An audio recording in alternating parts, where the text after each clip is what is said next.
new second date update right after this.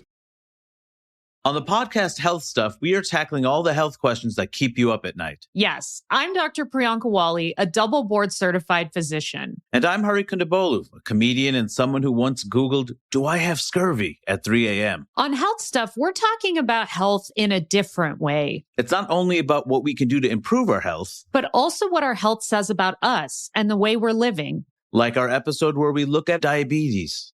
In the United States, 50% of Americans are pre-diabetic. How preventable is type 2? Extremely. Or our in-depth analysis of how incredible mangoes are. Oh, it's hard to explain to the rest of the world that your mangoes are fine because mangoes are incredible, but you don't even know. You don't know. You don't know. It's going to be a fun ride. So tune in. Listen to Health Stuff on the iHeartRadio app, Apple Podcasts, or wherever you get your podcasts. She said, Johnny, the kids didn't come home last night. Along the central Texas plains, teens are dying. Suicides that don't make sense. Strange accidents and brutal murders. In what seems to be a plot ripped straight out of Breaking Bad. Drugs, alcohol, trafficking of people. There are people out there that absolutely know what happened. Listen to Paper Ghosts, the Texas Teen Murders, on the iHeartRadio app, Apple Podcasts, or wherever you get your podcasts. What do you get when you mix 1950s Hollywood, a Cuban musician with a dream, and one of the most iconic sitcoms of all time? You get Desi Arnaz, a trailblazer, a businessman, a husband, and maybe most importantly, the first Latino to break primetime wide open. I'm Wilmer Valderrama, and yes, I grew up watching him, probably just like you and millions of others. But for me, I saw myself in his story. From cleaning canary cages to this night here in New York, it's a long ways. On the podcast starring Desi Arnaz and Wilmer Valderrama, I'll take you on a journey to Desi's life, the moments it has overlapped with mine, how he redefined American television, and what that meant for all of us watching from the sidelines, waiting for a face like ours on screen. This is the story of how one man's spotlight lit the path for so many others, and how we carry his legacy today. Listen to Starring Desi Arnaz and Wilmer Valderrama as part of the My Cultura Podcast Network, available on the iHeartRadio app, Apple Podcasts, or wherever you get your podcasts. The Big Take podcast from Bloomberg News dives deep into one big global business story every weekday. A shutdown means we don't get the data, but it also means for President Trump that there's no chance of bad news on the labor market. What does a bacon, egg, and cheese sandwich reveal about the economy? Our breakfast foods are consistent consumer staples, and so they sort of become outsized indicators of inflation. What's behind Elon Musk's $1 trillion payout?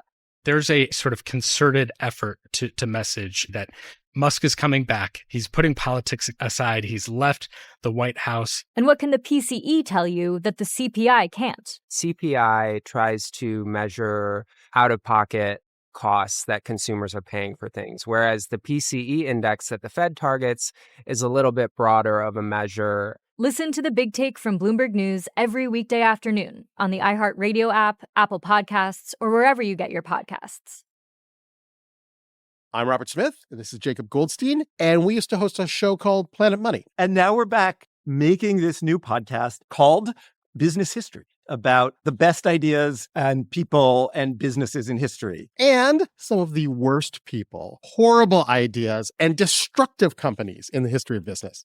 Having a genius idea without a need for it is nothing. It's like not having it at all. It's a very simple, elegant lesson. Make something people want. First episode, how Southwest Airlines used cheap seats and free whiskey to fight its way into the airline business. The most Texas story ever. There's a lot of mavericks in that story. We're going to have mavericks on the show. We're going to have plenty of robber barons. So many robber barons. And you know what? They're not all bad. And we'll talk about some of the classic great moments of famous business geniuses, along with some of the darker moments that often get overlooked, like Thomas Edison and the electric chair.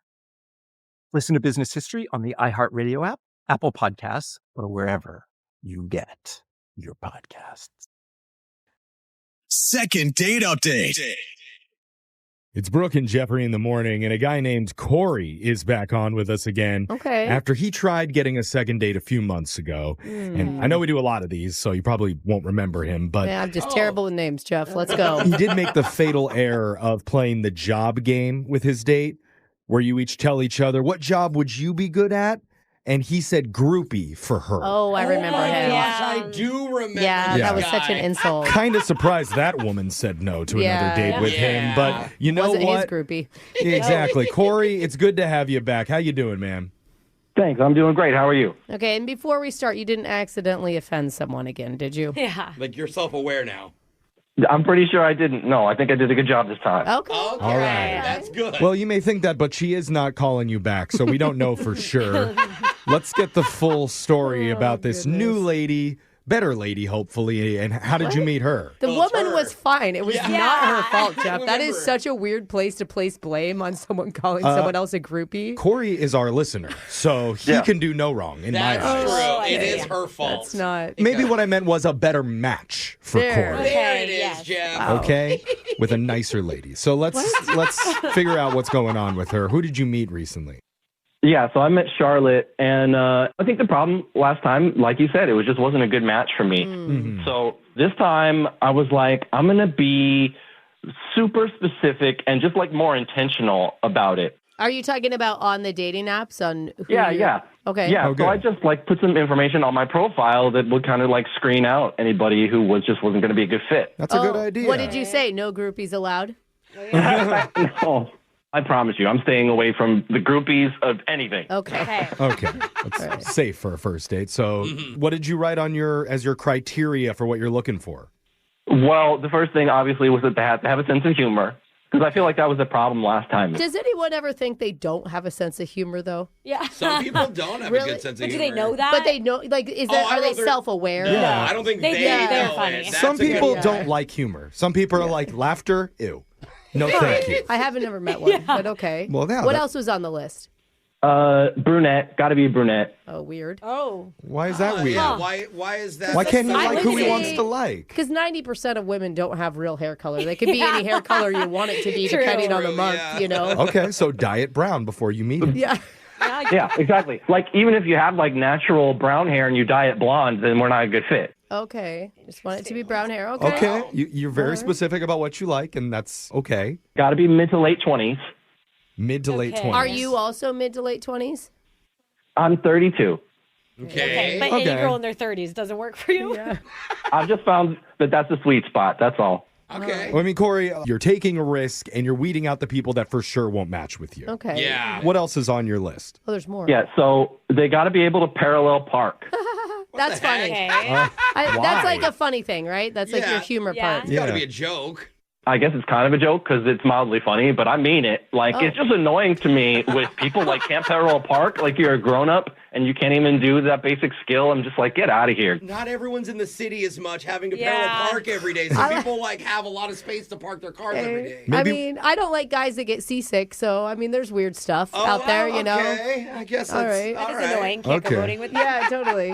All right, and you said there was one more? They got to be okay with me being 5 minutes late to everything.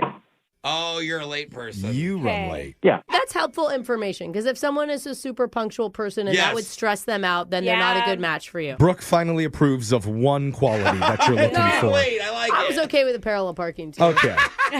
So out of all the criteria, did you get any matches with women or? You know what? I got one. One. There's one. Only. That's what happens when Okay. you, Yeah. you know, tunnel it like that. That's why we need to call her back and get a second date. And so is that the Charlotte girl? Yeah, that's Charlotte. Okay. all right. So it sounds like you met up with her. How did it go? Yeah, we went to dinner. I was late, but not by much. Okay. All right. And Sticking to it. we had a little laugh about it. And honestly, and then we just had the best time from there. Really? We went to a restaurant and we sat outside. It was like picnic benches and stuff. And we just talked for hours. So when did you do the driving test to make sure she was legit on the Oh, parallel yeah. parking? She was like, I already did it because, she parked when she arrived there. Okay. And then It was close to the curb and it was lined up straight with. That's so funny. Okay. Did you Very measure? hot conversation. Yeah. I mean, she knows all the steps, but hopefully you got the neighbor's security footage to corroborate the actual story. So it sounds like overall she checked all the boxes that you set out. The connection seems to be good. Yeah, the chemistry sounds so great. What's happened since then? We exchanged a bunch of texts. And look, it's not like she doesn't want to go out with me because twice we've set up dates. It just both times after she said yes, something came up. She's like, oh, I'm sorry, I can't do that. I mean, maybe if she's the woman that fits all your criteria, she's a woman who fits a lot of guys' criteria. Yeah, I'm sure that's possible. But I hope she's going to give me another chance. That's all. Yeah. All right, that's a good attitude. At any point, did you ever ask if she has any deal-breaking criteria for you? Ooh. Oh, yeah. Oh, wow, we didn't think of that. No, as far as I know, she likes me and has no reason not to. Oh, okay. So the date was all about you then and what you want and checking all of your boxes. Not necessarily. We just didn't talk about that. She wasn't like, oh, are you this, are you that? I don't know. I thought she liked me. We didn't just talk about me the whole time. But It could be a different story when we reach out to Charlotte. Other than it does seem all about him, maybe. Maybe he was too focused on his checklist and, And if she's not okay with it being all about him, then she doesn't deserve him. Well, she's his only option, so yeah, Well, kind of got to make it work. Okay. All right, So, maybe- For now. We might loosen the strings a little bit when we call Charlotte and get you your second date update coming up right after this. Second date update. If you're just joining us, Corey